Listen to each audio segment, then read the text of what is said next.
Oh, mga kalugar, almusal tayo. Okay na. Ako. Hi guys. Magulay po tayo ng pako. Ito yung pagkain namin ngayon. Ito yung hi mga kalugar. Magugulay po ako ng pako. Bagay po ito sa maulan na panahon. Sobra talagang maulan dito sa amin. Ganito lang po yung namin. Wala po itong halo. Bawang, sibuyas, luya lang po. At saka magic. Magic sarap. Baka naman. Ito lang ho ang panghalo namin. Kasi malayo po kami sa bayan. Kaya ito yung namin. Kaya ito lang halo yung gulay namin. Masarap na siya dahil sa magic sarap. Gugulay po tayo ng pako. Ganito lang po yan. Kailangan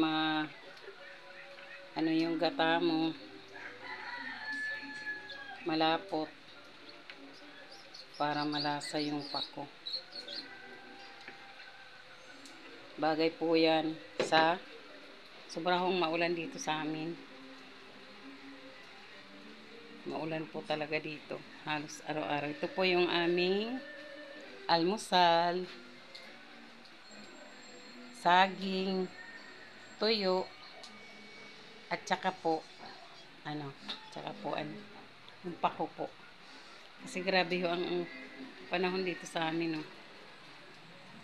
Laging ulan. Ulan ang ulan. Araw-araw ulan. Tapos bumabaha pa po yan dyan pag malakas ang ulan. Kaya hindi pa kami nag-aalmusal. Yan, inaantay ko yung gulay. Ayan, kumukulo na po siya. Kumukulo na yung ating gata.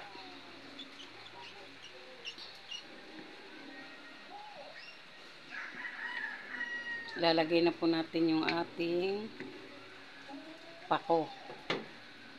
Binabad ko sa tubig para malinis. Libre lang po ito dito sa amin. Pinipitas lang po yan sa kinuha ni kalugar doon sa malapit sa garden niya. Libre lang po yan. Pati yung nyog. Kukuha lang po, may nyugan po kasi sila. Kaya yan ang masarap sa probinsya. Hindi mo na kailangan bumili ng gulay, ng panggata. Kasi po, marami po dito sa amin ang mga nyug. Kaya libre lang po yan. Pag masipag ka lang po,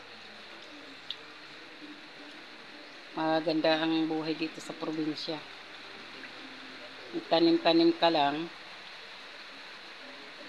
Katulad ng sa Maynila, bago ka makapagulay, nako, ang mahal ng bilihin dun. Ang nyug lang doon, 35 ang isa. Dito ho, libre lang.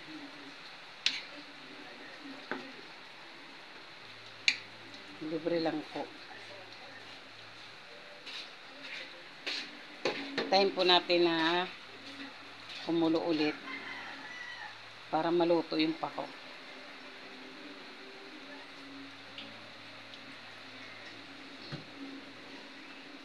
Pa-subscribe naman po sa channel ni Kalugar TV.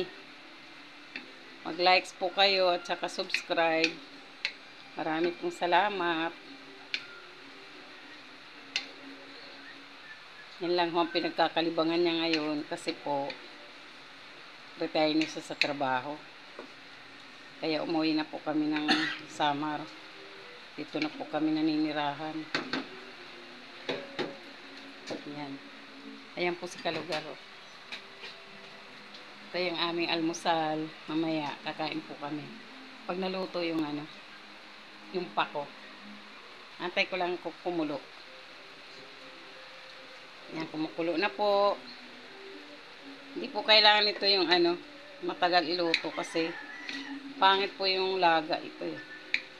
Kailangan medyo ano, crunchy pa siya. Tikman natin. Tikman po natin kung ayos na. Hawak ng kutsara.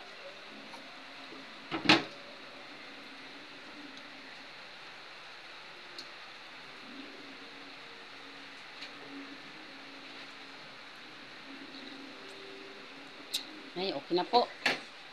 Okay na kalugar. Ang sarap. Ang sarap po. Manamis-namis. Kasi ho, kapipitas lang nito ngayon.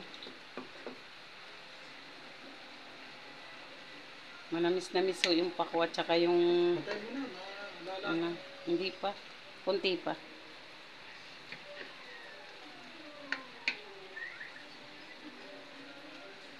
Itong pako na to, masarap din po ito isalad. Pag ayaw mo na may gata, pwede po siyang isalad. Masarap po niya na salad.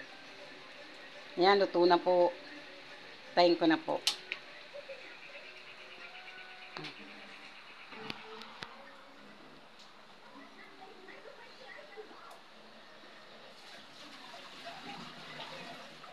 Kainan na mga kalugar, kainan na. Yan ang aming almusal. Okay, sige mga kalugar. Teka, dito mo pa yung paglagay ko sa table.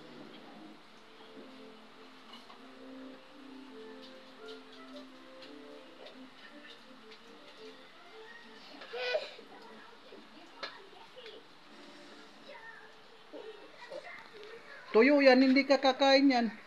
Oh, ito lang yung aming makulit na apo. Huwag yan, baby. Huwag yan. Ito na po yung almusal namin. Okay. Kaya na tayo mga kalugar. Okay, Tapos hanggang dito na mainit lang. na kape sa mga ulan ng panahon. Maulan po talaga rito sa amin.